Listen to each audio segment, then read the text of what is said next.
اتمسكت ما تخافش عليا.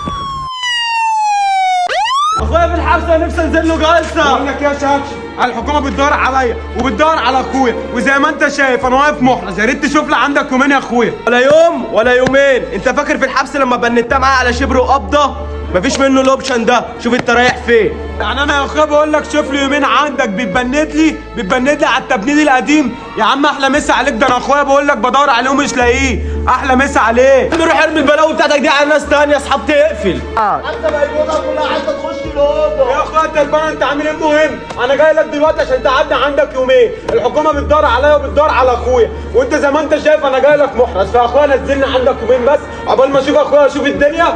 وانت اخ اسيل ليا. بقول لك يا اخويا انا بقالي شهرين ما دفعتش الايجار. لو معاك 3000 جنيه ادفع الايجار نقعد سوا. يا جدع عيب عليك يا جدع. هو اللي ما بيني وما بينك فلوس؟ هم ايه 3000 جنيه دول؟ هندفعهم يا عم ونقعد اليومين بس اشوف اخويا فين. معاك 3000 جنيه يعني يا اخويا؟ طب يلا.